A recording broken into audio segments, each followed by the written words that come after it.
প্রচারের জন্য, মানুষের কাছে পৌঁছিয়ে দেওয়ার জন্য আমরা এই আয়োজনে শরিক হয়েছি। সেই রাসূল মুহাম্মদ সাল্লাল্লাহু আলাইহি ওয়াসাল্লামের প্রতি অগণিত দরুদ ও সালাম বর্ষিত হোক। আমরা বলি সাল্লাল্লাহু আলাইহি ওয়াসাল্লাম।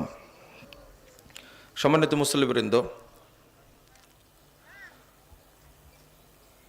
জাহান্নাম থেকে মুক্তি এবং জান্নাত পাওয়ার বড় মাধ্যম সাদাকা, এই বিষয়ের উপরে আজকে আপনাদের সামনে খুতবায় আলোচনা করব ইনশাআল্লাহ। ওমা তৌফিকি ইল্লা বিল্লাহ, আলাইহি তাওয়াক্কালতু ওয়া ইলাইহি উনীব। আদম সন্তান মাত্রই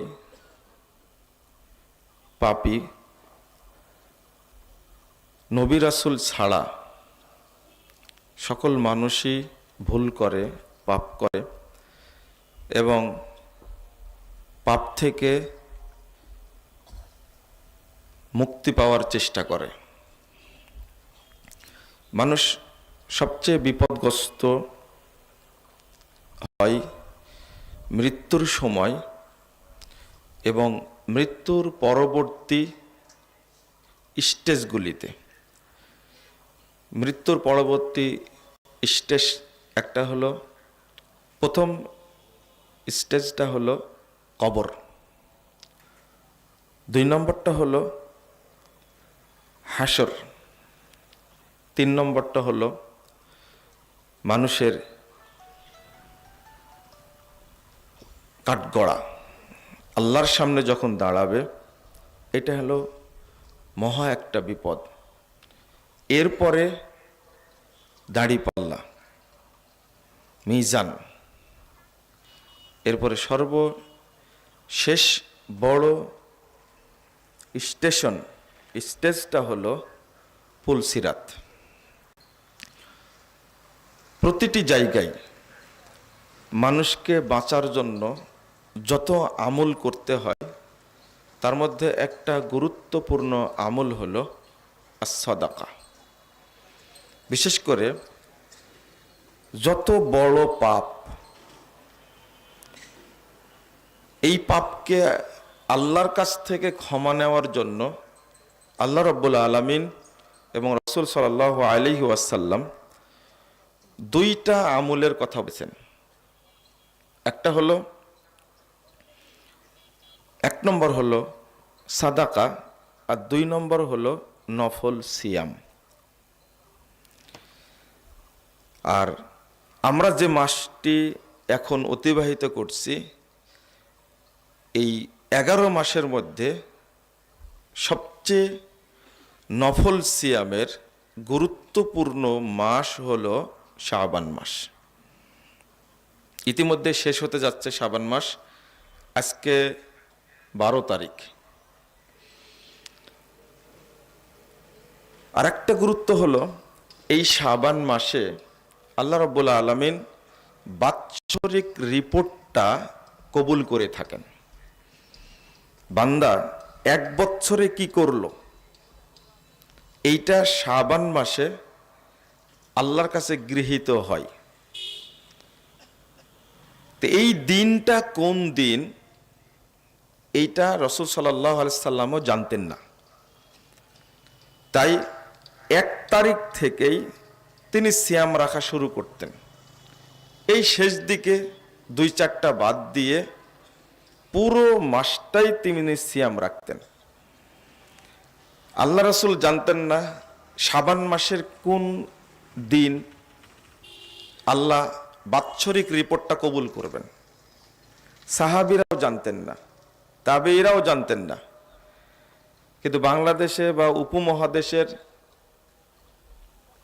কিছু পথভ্রষ্ট আলেম তারা জেনে গেছে যে এইটা কবুল হয় 15 শাবানের রাত্রিতে। নাউজুবিল্লাহ।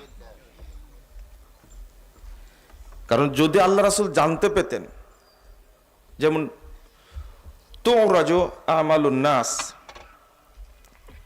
রাসূল সাল্লাল্লাহু আলাইহি ওয়াসাল্লাম বলছেন মানুষের আমল পেশ করা হয় সাপ্তাহিক 2 দিন। কোন কোন দিন? সোমবার এবং বৃহস্পতিবার। ওয়া উহিব্বু আন আকুনা সায়মান, এই জন্য আমি ভালোবাসি আমার আমলটা যখন কবুল হবে, আল্লাহর কাছে পেশ করা হবে, তখন যেন আমি সিয়াম অবস্থায় থাকি। তাহলে বোঝা গেল শাবান মাসে তিনি বেশি বেশি সিয়াম পালন করতেন। কেন? যে তার বাৎসরিক রিপোর্টটা যেন আল্লাহর কাছে পেশ করা হয়, তখন যেন আমি কি সিয়াম অবস্থায় থাকি। যদি জানতে পারতেন যে অমুক দিন, তাহলে উম্মতেরও কষ্ট হতো না, তারও কষ্ট হতো না। গুরুত্বপূর্ণ একটা কথা এখানে বলে যাই, ইবলিস শয়তান মানুষের সবচেয়ে বড় শত্রু। কে? ইবলিস শয়তান। ইবলিস শয়তান চায় যে বান্দার কোনো আমল যেন আল্লাহর দরবারে কবুল না হয়। আল্লাহ বলছে সূরা ফাতির 10 নম্বর আয়াত, আল্লাহর কাছে কবুল হয় আমলে সলেহ এবং সঠিক কথা। আল্লাহর কাছে কবুল যেটা হয় সেটা হতে হবে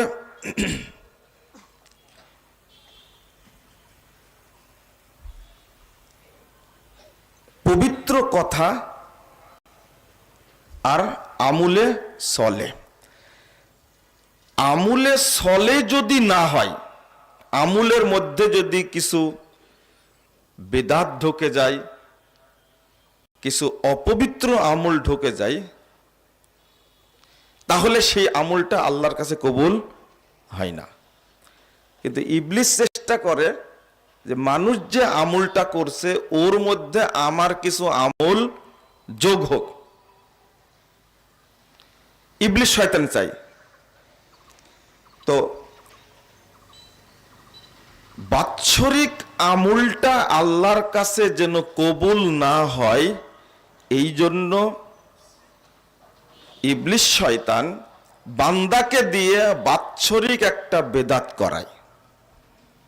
বাৎসরিক বেদাত, এটা এক আশ্চর্য। ইলাইহি ইয়াসআদুল কালিমুত তাইয়্যিব ওয়াল আমালুস সালিহ ইয়ারফাউহু। আল্লাহ বলছেন ইলাইহি ইয়াসআদুল কালিমুত তাইয়্যিব, আল্লাহর কাছে পৌঁছে পবিত্র কথা, ওয়াল আমালুস সালিহ ইয়ারফাউহু, আর সৎ আমল যেটা সেইটা পৌঁছে। ইবলিস এটা করতে দেয় না। প্রত্যেকটা কাজের সাথে ও নিজের মতো আমল সেট করে দেয়। যেমন আপনারা বুঝ যাবে, দুধ নষ্ট হবে না পেশাব নষ্ট হবে? শারঈ আমল আর পেশাব ঢালা হয়, তাহলে দুধ কি ভালো থাকে? জায়গায় হয়, নষ্ট কোনটা হবে? শতামূল নষ্ট হবে না? আর এই বেদাত বা জাল আমল যেগুলো আছে, এইগুলোর মূল উদ্ভাবক হলো ইবলিস শয়তান।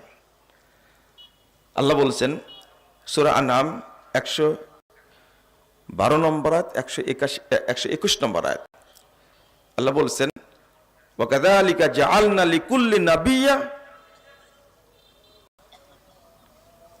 আদুওয়া কুল্লু নাবিয়্যিন আদুওয়া শায়াতিনাল ইনস ওয়াল জিন ইউহি বাযুহুম ইলা বায যুখরুফাল কওলি গুরুরা।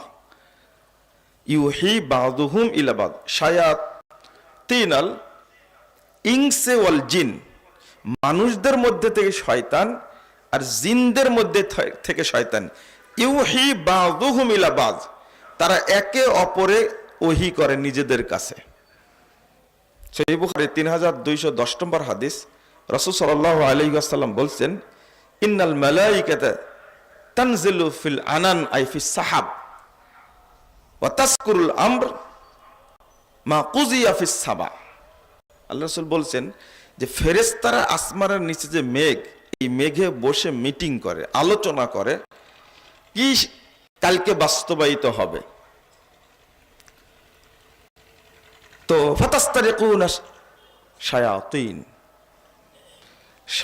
শয়তানরা আসসামা, ওই কথাটা শুনে আল্লাহ রাসূল বলছেন যে ফাতুহিহি ইলাল কুহান, কিভাবে উঠে একজনের ঘাড়ের বটর আর একজন উঠতে থাকে, উঠতে উঠতে একবার মেঘ পর্যন্ত যায়।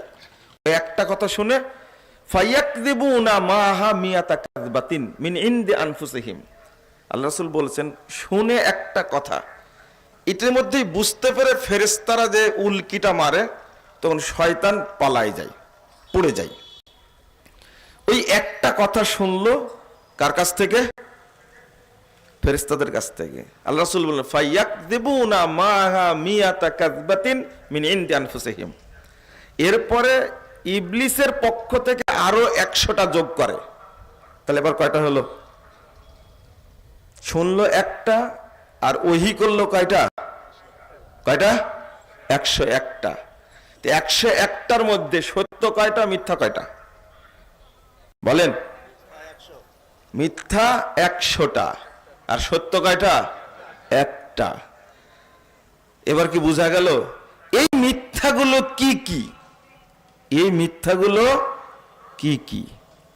এটাই তো আপনারা বুঝেন না। এটা এই জন্য রাসূল সাল্লাল্লাহু আলাইহি ওয়াসাল্লাম বলছেন ইবলিস মিথ্যা তৈরি করে আর এইটা প্রচার করায় ইবলিসের যারা এজেন্ট তাদেরকে দিয়ে। আর ইবলিসের এজেন্ট কে?